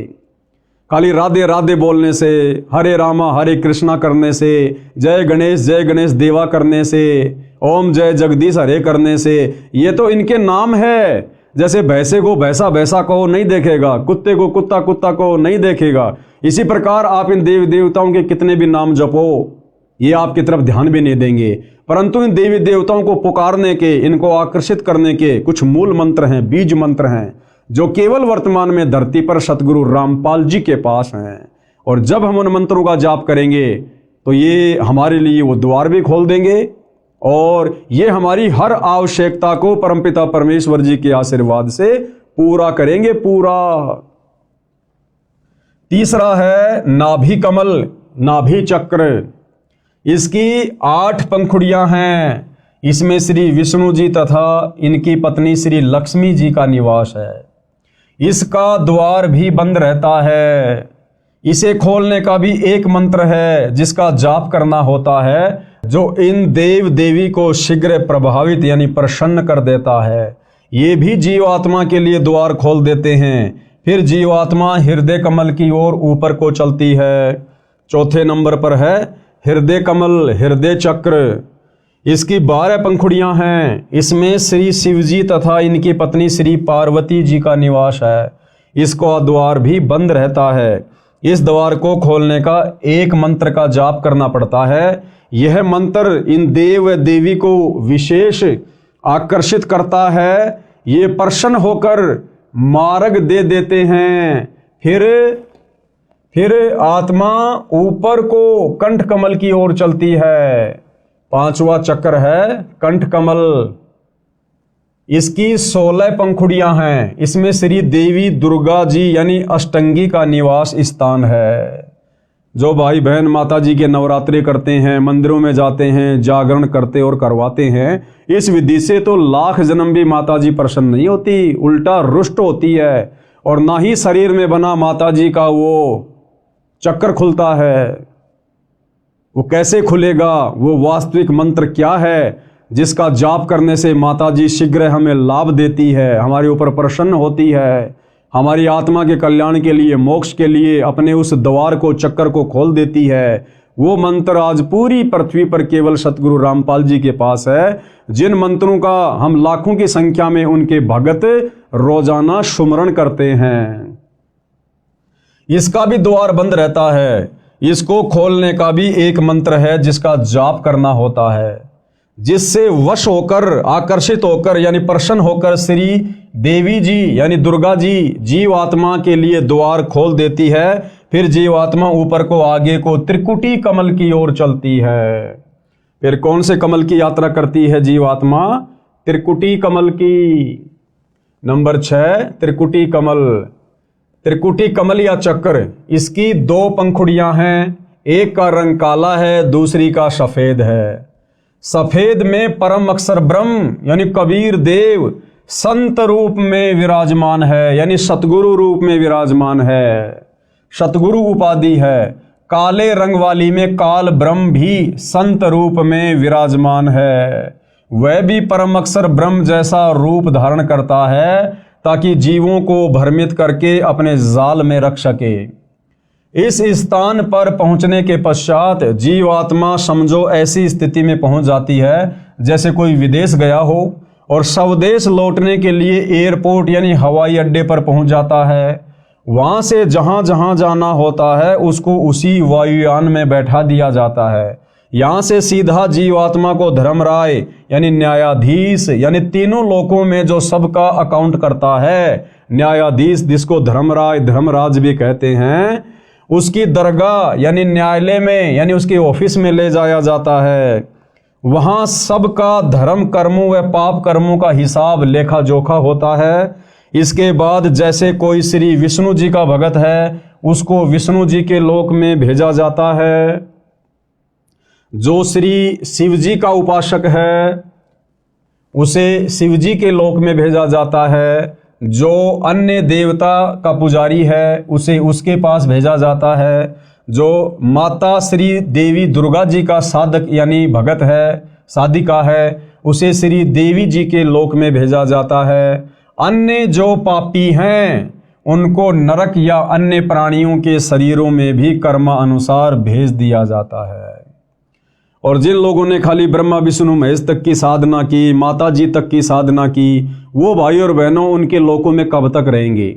जब तक उन्होंने मनुष्य जन्म में रहकर जैसा भी दान पुण्य किया, धर्म किया, भक्ति की, जितनी उन्होंने अपनी भक्ति वाली बैटरी चार्ज की, तब तक ही वो आत्माएं श्री ब्रह्मा के लोक में, श्री विष्णु के लोक में, श्री शिव जी के लोक में, गणेश जी के लोक में, माता जी के लोक में थोड़े बहुत समय के लिए रह सकते हैं। और जैसे उनकी भक्ति समाप्त होगी, दान धर्म की कमाई समाप्त होगी, उसी समय उनको वहाँ से उनकी मृत्यु करके नरक में पटक दिया जाएगा। फिर 84 लाख योनियों में डाल दिया जाएगा। फिर इस पृथ्वी पर कभी उनको मनुष्य जन्म प्राप्त होगा। और ये चक्कर भाई और बहनों जब तक हमें सच्चा सतगुरु तत्वदर्शी संत नहीं मिलता है तब तक असंख्य युगों से अनवरत बार बार चलता रहता है, जिसको जन्म और मरण की प्रक्रिया कहते हैं। 7वां कमल है सहस्त्र कमल। इस कमल की 1000 पंखुड़ियां हैं।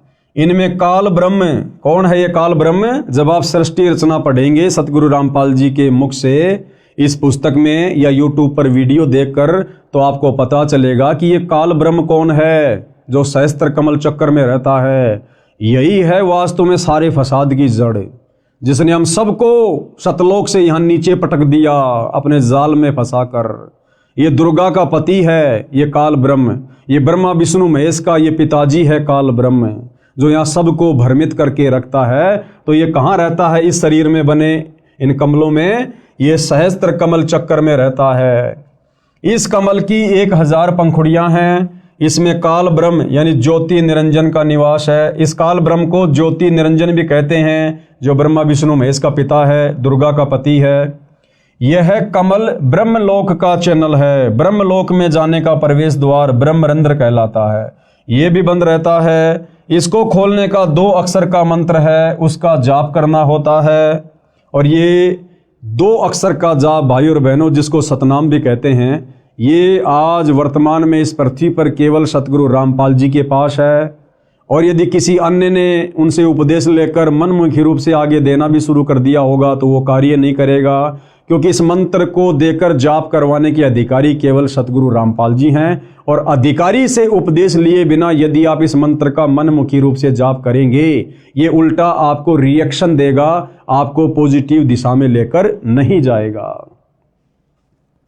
विशेष संपूर्ण अध्यात्म ज्ञान न होने के कारण साधक यानी भगत ओम नाम का जाप विधि से नहीं करता है।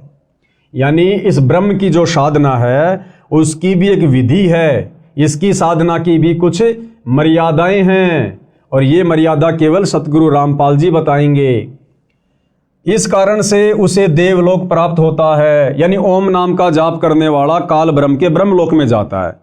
लेकिन ओम नाम के जाप की वास्तविक विधि क्या है, नियम और मर्यादा क्या है, ये पता ना होने के कारण ओम नाम का जाप करने वाला भी देवी देवताओं के ही लोक में चला जाता है, उस काल ब्रह्म के ब्रह्मलोक तक नहीं पहुंच पाता है। इस कारण से उसे देवलोक प्राप्त होता है। जैसे ओम नमः शिवाय, ओम भागवते वासुदेवाय नमः आदि आदि जाप करते हैं। अकेला ओम नाम से भी ब्रह्मरंध्र नहीं खुलता, यह सत्य नाम से खुलता है। सतनाम 2 अक्षर का है। ब्रह्मरंध्र न खुलने के कारण उसको विष्णु लोक में या शिव लोक में भेजा जाता है, क्योंकि ओम नाम का जाप करने वाले इसका तड़का अपने इष्ट देव के मंत्र के साथ अवश्य लगाते हैं। जैसे ऊपर 2 मंत्र लिखे हैं, फिर पृथ्वी पर राजा बनाया जाता है, फिर पशु योनि में जाता है। इससे आगे 2 कमल और हैं, नंबर 8 अष्टदल कमल और नंबर 9 शंख कमल।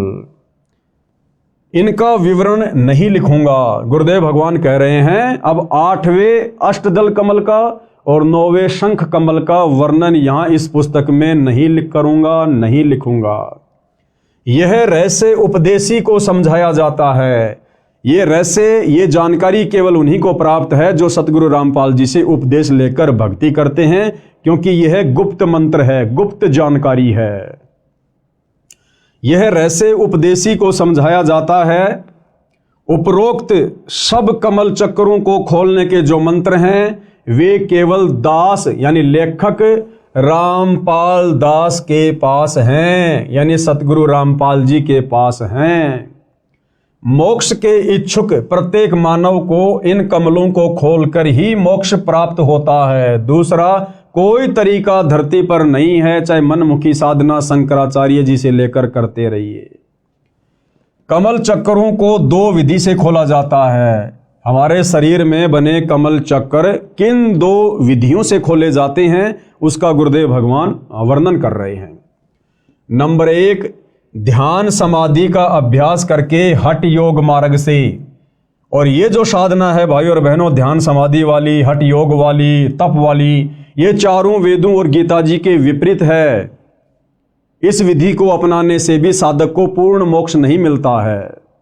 ये विधि अति कठिन है, आम आदमी इस विधि को नहीं कर सकता। एक जीवन में 1 या 2 कमल चक्कर खुल पाते हैं। इसके विषय में पूरी जानकारी नहीं होने से साधक यानी भगत उसी एक कमल चक्कर में आसक्त होकर वहां का नज़ारे देखने लग जाता है। कुछ सिद्धियां प्राप्त हो जाती हैं, उन्हीं से प्रसिद्धि प्राप्त करके जीवन नष्ट कर जाता है। दूसरी विधि क्या है? इन शरीर में बने कमल चक्रों को खोलने की नाम के जाप से। दूसरी विधि क्या है? मंत्र जाप से, नाम जाप से। नामों का जाप करके सब कमल खोले जाते हैं। ये विधि सरल व शास्त्रोक्त होने से कारगर है, यानी ये शास्त्र विधि के अनुसार है। इस विधि को आम आदमी आसानी से कर सकता है। ये कार्य करते करते भी की जा सकती है, यानी मंत्रों का जाप अपना दैनिक कार्य करते करते भी किया जा सकता है। जो सूक्ष्म वेद में बताया है, गरीबदास जी ने कहा है, नाम उठत नाम बैठत नाम सोवत जागबे, नाम खाते नाम पीते नाम सेती लागबे। यानी ये विधि शास्त्रों के अनुसार भी है, ये विधि सहज भी है और ये विधि अंत में कारगर भी है। इस विधि से भी हमारे शरीर में बने कमलों को खोला जाता है। और गुरुदेव कहते हैं कि इस विधि से जाप आप अपना दैनिक कार्य करते करते भी कर सकते हैं। ड्राइवर अपनी गाड़ी चला रहा है और आसानी से इन मंत्रों का जाप भी कर सकता है। देखो, ड्राइवर गाड़ी चलाता है और आगे पीछे वालों से बातें भी करता रहता है, गप्पे भी मारता रहता है। इसी प्रकार वो गप्पे ना मारकर, इधर उधर की बातें ना करके सच्चे सतगुरु से उपदेश लेकर इन मंत्रों का वो सुमरण भी कर सकता है अपने मन ही मन में, या धीरे धीरे बोलकर, और अपनी गाड़ी भी चला सकता है। जैसे बहुत सारे भाई बहन गाड़ी चलाते रहते हैं, साथ में धीरे धीरे गाने वाने भी गाते रहते हैं। तो गाने वाने ना गाकर सच्चे सतगुरु से इन मंत्रों का उपदेश लेकर अपनी गाड़ी भी चलाओ, अपने मंत्रों का भी जाप करो। इसलिए कहते हैं, नाम उठत नाम बैठत नाम खाते नाम सोते। यानी इन मंत्रों का हम दैनिक कार्य करते करते बड़ी आसानी से जाप कर सकते हैं और हर प्राणी इस विधि से भक्ति आसानी से कर सकता है। नाम उठत नाम बैठत नाम सोवत जागरे, नाम खाते नाम पीते नाम सेती लागबे। यानी उठते बैठते सोते जागते खाते पीते काम धंधा करते करते भी हम ये भक्ति कर सकते हैं। इतनी आसान भक्ति हमें सतगुरु रामपाल जी ने वर्तमान में प्रदान की है। अर्थात नाम का जाप कार्य करते करते किया जा सकता है। यजुर्वेद अध्याय 40 मंत्र 15 में कहा है। अब देखो, यजुर्वेद अध्याय 40 मंत्र 15 में भी ये विधि बताई गई है। अब बताओ भाई और बहनों, हमारे धर्म गुरुओं ने तो हमारे को कभी भी ये विधि नहीं बताई, क्योंकि हमारे धर्म गुरुओं को स्वयं इस विधि से भक्ति का ज्ञान नहीं था। अब सतगुरु रामपाल जी ने आकर पूरा रहस्य उजागर किया है। तो यजुर्वेद अध्याय 40 मंत्र 15 में क्या कहा गया है? ओम कृत्यो समर किलबे समर कृत्युम समर। अर्थात ओम नाम का जाप कार्य करते करते कर, विशेष लगन यानी तड़प के साथ तथा मानव जीवन का मुख्य कर्तव्य मानकर जाप कर। और गीता अध्याय 8 श्लोक 5 व 7 में कहा है कि हे अर्जुन, तू युद्ध भी कर मेरा सुमरण भी कर। अब भाई और बहनों, युद्ध से कठिन कार्य कोई नहीं हो सकता। और जब युद्ध करते करते भी नाम सुमरण करने की सलाह दी गई है, तो आम व्यक्ति तो दैनिक जीवन के कार्य करते करते, जो कि युद्ध से बहुत ही आसान होता है, इन मंत्रों का जाप कर सकता है। विचार करो, क्या कह रहे हैं आगे गुरुदेव कि पुण्यात्माओं विचार करो, युद्ध से कठिन कार्य कोई नहीं होता। भक्ति उस दौरान भी की जानी चाहिए, अर्थात साधना नाम जाप वाली कारगर है। नाम का जाप 3 वर्ष के बच्चे से लेकर वृद्ध तक आसानी से कर सकता है। यानी परमेश्वर जी का विधान है कि जैसे ही बच्चा 3 वर्ष का हो जाए, उसको सच्चे सतगुरु की शरण से जोड़ देना चाहिए, उसको मंत्र उपदेश दिलवा देने चाहिए, क्योंकि 3 वर्ष का बच्चा हल्का फुल्का बोलने समझने लग जाता है। और जैसे भी टूटी फूटी भक्ति वो माता पिता को देखकर या उनके साथ साथ में करेगा, तो धीरे धीरे भक्ति की शक्ति उसके अंदर प्रवेश होना शुरू हो जाती है। अर्थात साधना नाम वाली कारगर है। नाम का जाप 3 वर्ष के बच्चे से लेकर बूढ़े तक आसानी से कर सकता है। कार्य करते करते भी कर सकता है, चलते फिरते भी कर सकता है, लेटा लेटा व बैठकर भी नामों का जाप कर सकता है। विशेष दूसरे शब्दों में मंत्र के जाप का ऐसे प्रभाव देवी देवताओं पर होता है जैसे सर्प ने डसने के लिए फन फैला रखा होता है। सर्प वश करने की विद्या जानने वाला यानी गारुड़ मंत्र बोलकर सर्प को विवश कर देता है, जिसके प्रभाव से सर्प अपना फन इकट्ठा करके रास्ता छोड़कर चल देता है। इसको परमेश्वर कबीर जी ने बहुत अच्छे तरीके से समझाया है। कबीर जैसे फनपति यानी सर्प, जैसे फनपति मंत्र सुन राखे फन सकोड़, ऐसे बीरा मेरे मंत्र नाम से काल ब्रह्म लेवे मुंह मोड़। एक गारुड़ होता है भाई और बहनों, वो कुछ मंत्रों को सिद्ध कर लेता है, और जो सर्प होता है अपना फन उठाकर जब किसी को डसने की स्थिति में होता है, तो गारुड़ जब उस मंत्र का बार बार जाप करता है तो सर्प के ऊपर उन मंत्रों का इतना प्रभाव होता है कि विवश होकर वो फणपति सर्प भी अपने फन को समेटकर और दूसरे रास्ते निकल लेता है। इसी प्रकार जब हम सतगुरुदेव भगवान के द्वारा दिए गए इन शतभक्ति मंत्रों का जाप करते हैं तो मोक्ष मार्ग में सबसे बड़ी बाधा जो ये काल ब्रह्म है, ज्योति निरंजन है, ये भी विवश हो जाता है हमारे को सतलोक का रास्ता देने के लिए।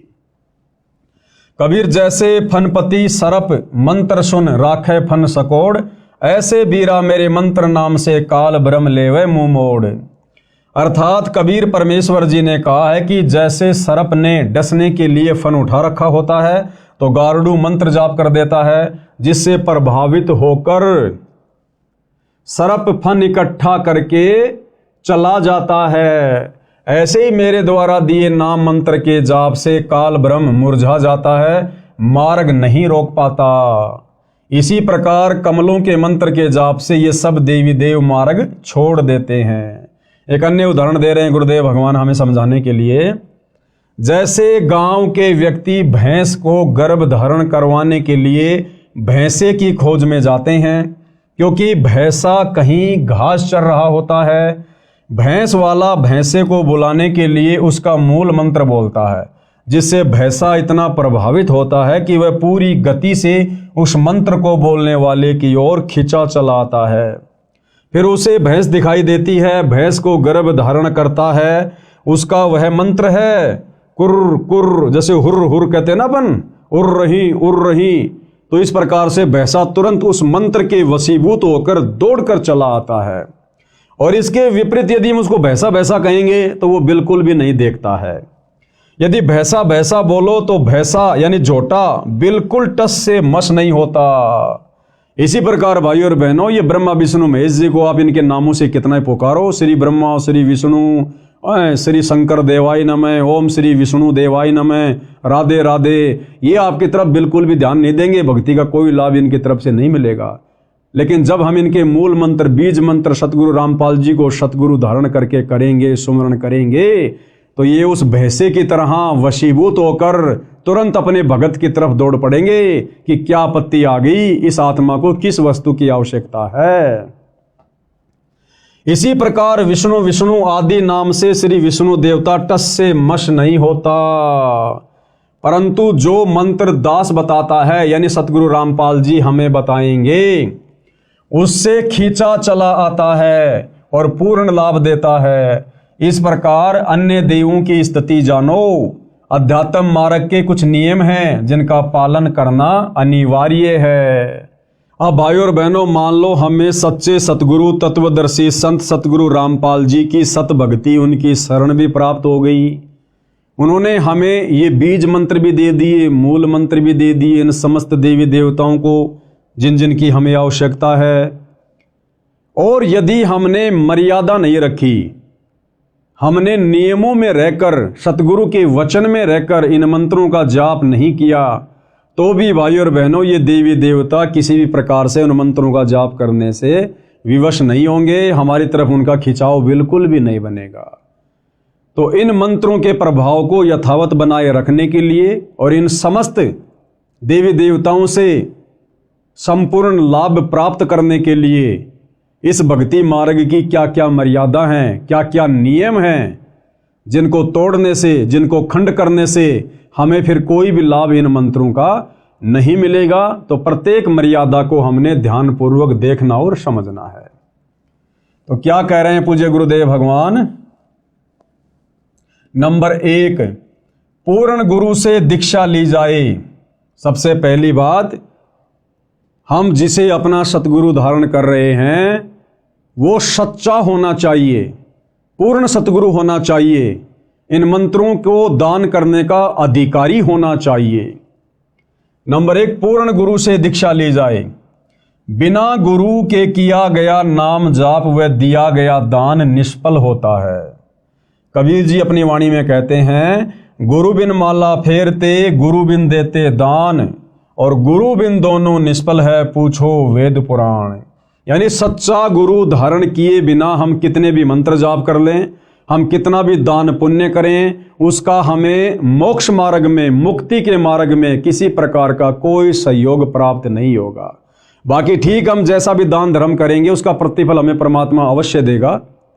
जैसे आप देखते हैं भाई और बहनों, बड़े बड़े लोगों के घरों में कुत्ते होते हैं, वीआईपी कुत्ते, और वो कुत्ते अपने मालिकों के साथ उनकी गाड़ियों में चलते हैं। गाड़ी का मालिक और कुत्ता पीछे की सीट पर बैठा है और आप और हमारा जैसा एक मनुष्य आगे गाड़ी चला रहा है। यानी इंसान तो ड्राइवर है और कुत्ता मालिक बनकर पीछे बैठा हुआ है। उस कुत्ते के रहने के लिए बढ़िया मकान बना हुआ है। वेटनरी डॉक्टर महीने में, सप्ताह में एक बार उसको चेक करने आता है। गर्मी में उस कुत्ते के लिए एसी की सुविधा है, सर्दियों में हीटर की सुविधा है, और हर प्रकार से उसको नहलाया जाता है, हर प्रकार से उसकी देख रेख की जाती है। अब भाई और बहनों, वो कुत्ते वाली आत्मा कौन है? जो सुविधा वर्तमान में 80% मानव शरीरधारी स्त्री पुरुषों को प्राप्त नहीं है, वो सुविधा उस कुत्ते के शरीर में उस प्राणी को प्राप्त है। क्यों? क्योंकि वो कुत्ते वाली जीव आत्मा वही है जिसका पहले मनुष्य शरीर था, स्त्री या पुरुष का, और उसने बहुत सारा दान धर्म किया, उसने मंत्रों का जाप भी किया, भंडारे भी किए, कंबल भी बांटे, परंतु उसने सच्चा सतगुरु नहीं बनाया। उसने सच्चा सतगुरु धारण करके उन मंत्रों का जाप नहीं किया, दान पुण्य नहीं किया, बिना गुरु के भक्ति करता रहा, दान पुण्य करता रहा। तो बिना गुरु के भक्ति करने से, दान पुण्य करने से उसको मनुष्य जन्म प्राप्त नहीं हुआ। और उस दान पुण्य के प्रतिफल में, क्योंकि वो तो भगवान देता है, किसी का रखता नहीं है, उस दान पुण्य के प्रतिफल में उसको अगला जन्म मिल गया कुत्ते का, और बड़े सेठ के घर में मिल गया। तो जो उसने मनुष्य जन्म में दान पुण्य किया था, उसका प्रतिफल उस सेठ के घर में कुत्ते के रूप में जन्म प्राप्त करके वो कुत्ता उठा रहा है। अगर वो भली आत्मा जब मनुष्य शरीर में था और जो दान पुण्य धर्म वो कर रहा था, अगर साथ में गुरु भी धारण कर लेता तो उसको मनुष्य जन्म भी मिलता और सारी की सारी वो सुविधा मिलती। अब तो वो उस कुत्ते के जन्म में अपनी पूर्व जन्म की भक्ति कमाई खा रहा है, अगला जन्म उसका हो गया सूअर का। बताओ फिर उसको कौन गाड़ियों में घुमाएगा, कौन उसकी देख रेख करेगा, कौन उसको नहलाएगा? फिर वो लक 84 योनियों में चला जाएगा। तो कबीर जी हमें समझाते हैं कि गुरु बिन माला फेरते, यानी गुरु धारण किए बिना जो व्यक्ति मंत्र जाप करता है, और गुरु बिन देते दान, गुरु धारण किए बिना जो व्यक्ति दान पुण्य करता है, गुरु बिन दोनों निष्फल हैं, उनका कोई यूज नहीं होगा। भाई पूछो वेद पुराण, हमारे धर्मशास्त्र भी इस बात की गवाही दे रहे हैं। अर्थात कबीर जी ने कहा है कि गुरु बिन नाम सुमरण करना व दान देना व्यर्थ है। अपने वेदों व पुराणों में पढ़ लो, कमलों के मंत्रों का जाप करना जीवात्मा के कल्याण की सच्ची साधना है। इसमें न कोई धर्म नया बनता है, न कोई धर्म छोड़ना है। किसी भी धर्म का मानव, स्त्री पुरुष इस साधना को कर सकता है। यानी सतगुरु रामपाल जी हमें क्या समझाना चाह रहे हैं कि जो साधना अब आपको वर्तमान में दी जाएगी, यदि आप इस ज्ञान को समझकर उनकी शरण में आते हैं, तो इस साधना को करते समय आपने ना तो अपना कोई धर्म बदलना है, ना आपने अन्य कोई पाखंड और आडंबर करना है। हमने केवल अपनी साधना को चेंज करना है। भले आप वर्तमान में मुसलमान धर्म में हैं, हिंदू धर्म में, सिख और ईसाई धर्म में हैं, आपने वो धर्म वर्म नहीं छोड़ना, कुछ नहीं छोड़ना। आपने केवल साधना का स्वरूप चेंज करना है। हम जो पहले शास्त्र विरुद्ध साधना कर रहे थे, मनमुखी साधना कर रहे थे, मनमुखी मंत्रों का जाप कर रहे थे, अब हमने अपनी उस साधना को शास्त्र अनुकूल करना है, सच्चे सतगुरु को धारण करके। और फिर जो जो नियम और मर्यादा है हमने उनका पालन करना है। फिर हिंदू हिंदू बना रहो, मुसलमान मुसलमान बना रहो, नो ऑब्जेक्शन। हमने केवल साधना चेंज करनी है, धर्म वरम कुछ भी चेंज नहीं करना, क्योंकि धर्म तो असल में फिर हमें समझ में आएगा कि कोई है ही नहीं, केवल एक मानव धर्म है। कमल के मंत्रों का जाप करना जीव आत्मा के कल्याण की सच्ची साधना। कैसे? इसको हम ध्यान से पढ़ेंगे। इसमें न कोई धर्म नया बनता है, न कोई धर्म छोड़ना है। किसी भी धर्म का मानव, स्त्री या पुरुष इस साधना यानी भक्ति को कर सकता है। वर्तमान में अधिकतर हिंदू समाज का कहना है कि रामपाल दास हिंदू धर्म का विरोधी है। ये सबसे पहले लोगों के दिलो दिमाग में आता है कि भाई सतगुरु रामपाल जी तो हिंदू धर्म के विरोधी हैं, वे तो हमारे देवी देवताओं की पूजा छुड़वाते हैं। नहीं भाई, ये हमारी सबसे बड़ी गलतफहमी है। अरे देवी देवताओं की पूजा, ब्रह्मा विष्णु महेश की पूजा सतगुरु रामपाल जी भला कैसे छुड़वा सकते हैं? ब्रह्मा विष्णु महेश की पूजा से, गणेश जी की पूजा से, देवी दुर्गा जी की साधना से तो ये भक्ति शुरू होती है। और इन देवी देवताओं के मंत्रों का जाप तो हम भगत, हम सतगुरु रामपाल जी के फॉलोवर अंतिम श्वास तक करते हैं और करते रहेंगे, क्योंकि हमारे शरीर में इन देवी देवताओं का निवास है, इनका वास है। तो सतगुरु रामपाल जी देवी देवताओं की साधना भक्ति छुड़वाते नहीं हैं, बल्कि इन देवी देवताओं की वास्तविक भक्ति करवाते हैं।